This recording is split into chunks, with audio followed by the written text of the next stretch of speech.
when you look at how technology reaches adoption, they call it the diffusion of innovation, and it has sort of like this bell curve, right? And so you sort of have like the creators and the early adopters, and then the early entrants, and then you have like the chasm, and the chasm has to be crossed. So something has to happen in the mainstream psychology to now bring in that sort of early majority kind of thing.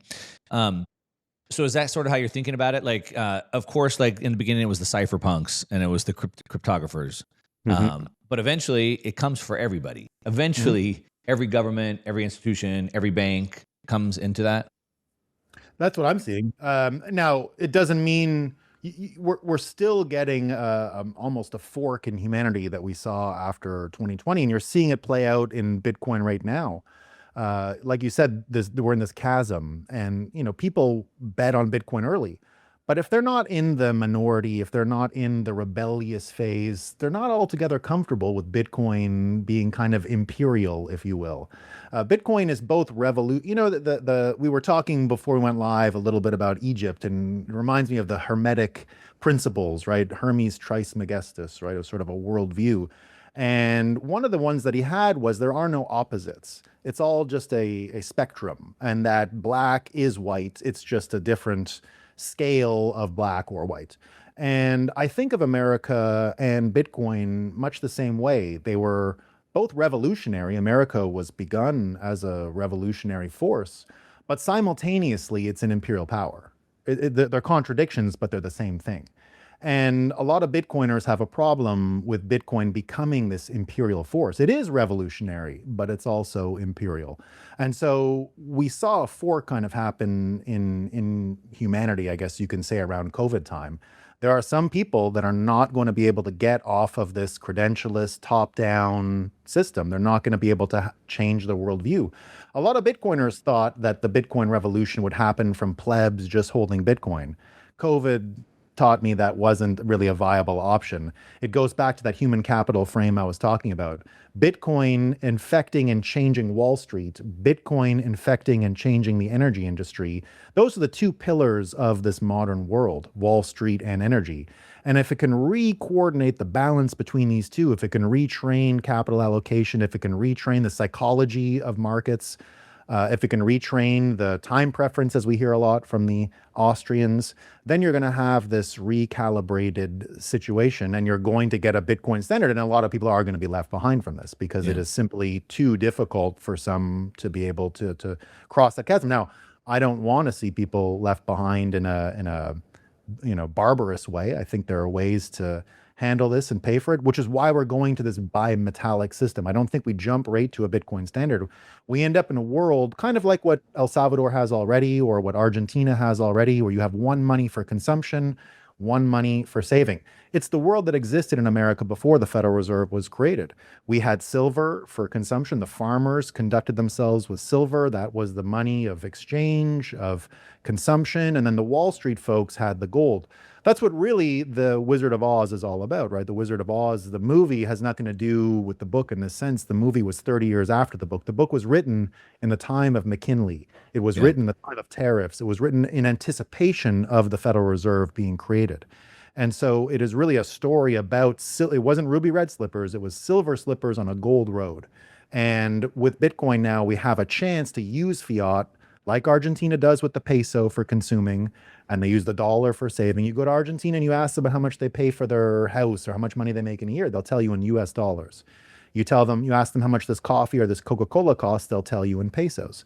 And so we have this bimetallic saving, consuming situation that looks like is imminent as we continue to move forward. It's what we see from MicroStrategy or strategy. It's what more or less they're doing. It's what a lot of Bitcoiners, how they already live. They'll spend their money in dollars and save in Bitcoin. So that's how I see it. It's an inevitable human capital. So in order to get this sort of eventual world where AI and Bitcoin come together, and then all the things that brings. So now when you have AI, which then leads to robots, and then you have autonomous bots that can have money, and all the things, the agents, and all the things that opens up, we can see that requires a ton of energy. And to this bifurcation that you're talking about, I mean, we can look back through history and we can see that the rise of energy use leads to economic growth. But back to the bifurcation, the Luddites of the world are still trying to hamper the growth of energy, specifically in the United States and Europe. Specifically, they can't even run air conditioning over there. I mean, the insanity over there, right? And so you have politicians and stirring up the public to come out and revolt against these things. So what do you think about that? But more specifically, what do you think about that? It appears that potentially maybe our adversaries are stirring that up. China potentially stirring that up in the press to get people worked up. Do you put merit into that? And how do you see that rolling out or shaping out? Yeah. I mean, I think most of Europe's trouble is because, so I went to college in Europe, and a professor at the college I went to when the Ukraine-Russia war broke out actually came out and said in his investigation, almost all of the Greta craziness in Europe was actually all just Putin manipulation to get them so over the barrel, desperate for Russian oil because none of their other stupid ideas were ever going to work, that it was a trap.